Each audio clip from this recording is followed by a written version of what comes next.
kami masih membahas hal ini terkait dengan manuver dari Pansus Hak Angket KPK yang dibentuk DPR bersama dengan Lusius Karus. Masih bersama kami, terima kasih Mas Lusius, peneliti Formapi, dan juga Johan Budi, staf khusus Presiden bidang komunikasi. Mas Johan tadi, eksekutif bukan mengintervensi hak angket dari KPK. Untuk meredam ketegangan yang terjadi, kalau kita lihat tensinya naik antara DPR dan juga Pansus Hak Angket KPK, apa yang dilakukan oleh Presiden khususnya? Ya, jadi seperti di awal saya sampaikan ya, bahwa kalau kepedulian presiden itu diartikan presiden mengintervensi hak angket dan meminta hak angket tidak dilakukan dalam rangka untuk memperkuat KPK, tentu tidak bisa dilakukan oleh presiden. Ya. Hak angket sekali lagi itu secara konstitusional adalah hak yang dimiliki oleh DPR. Ya. Jadi di awal Anda sampaikan bahwa kalau ingin melihat apakah ada oknum KPK yang tidak benar, tentu bukan lembaganya yang diotak-atik kan, bukan naungan undang-undang yang membawai KPK yang diotak-atik itu, tetapi sebut aja siapa dari oknum KPK itu yang tidak sesuai dengan koridor hukum dalam menjalankan fungsinya menegakkan hukum. Ya, itu yang harusnya ditindak kan, bukan soal lembaganya, bukan kemudian lembaganya dilegitimasi, bukan lembaganya kemudian dibuat seolah-olah ini ada persoalan di lembaga KPK, karena itu KPK perlu perlu dibubarkan gitu. Bahkan ada statement yang kalau nggak salah ada salah satu anggota DPR yang pernah statement bahwa angket bisa aja mengarah pada rekomendasi dibubarkannya KPK. Ini kan jauh api dari panggang gitu ya. Mulai kalau ingin memperbaiki oknum, kalau ya KPK memang bukan malaikat ya, pasti ada yang juga salah. Tapi kan oknumnya, bukan lembaganya yang jadi bukan lembaganya yang diotak-atik begitu Mas Johan? Nah, kalau ada oknumnya berbuat salah, lembaganya dibubarkan, kan ada juga lembaga lain yang oknumnya korupsi, masa lembaganya dibubarin, kan tidak begitu. Iya nggak? Benar nggak? Nggak ada, setuju nggak? Ya. Nah, kalau dari Mas Lusius, artinya publik harus mengadu kemana dalam hal ini?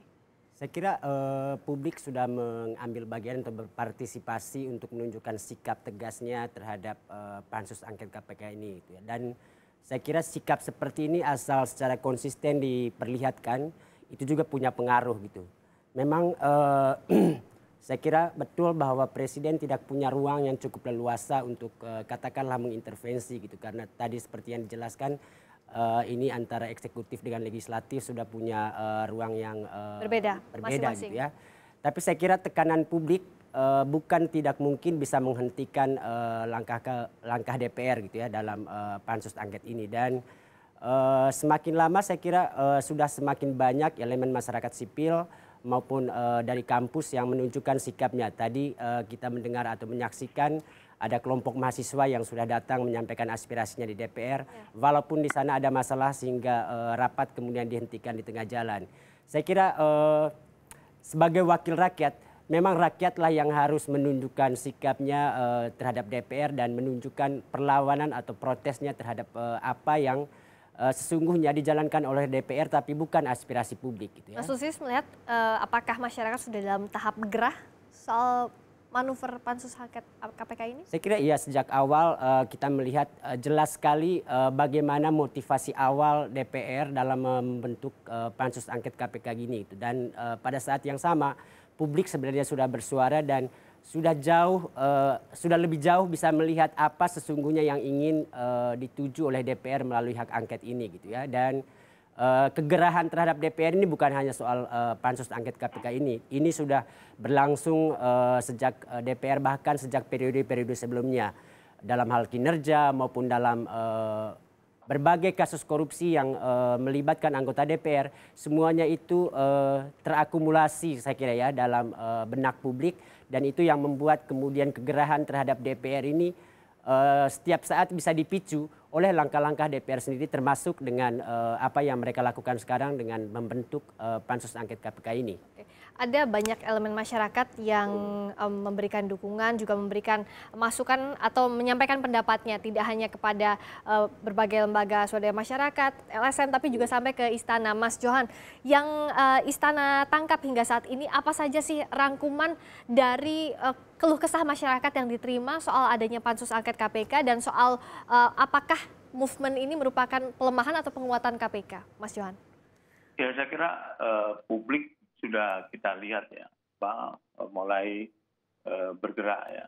Jadi saya kok tidak yakin bahwa DPR itu pada ujungnya nanti akan membubarkan KPK. Ya. Pasti publik akan bereaksi keras, dan kalau udah publik bereaksi keras, pasti itu langkah itu terganjal juga. Apalagi juga upaya pembubaran kan tentu tidak bisa dilakukan oleh DPR saja, gitu kan, harus melibatkan presiden ya. Dan presiden sudah tegas sejak awal bahwa dia memperkuat KPK. Pasti kalau ada ujungnya nanti angket itu adalah misalnya melakukan pembubaran kepada lembaga KPK, pasti presiden tidak setuju, itu pasti ditolak oleh presiden gitu. Nah, kalau soal publik nanti saya kira harus lebih keras tekanannya menurut saya kepada kelompok-kelompok yang menginginkan KPK bubar itu. Oke.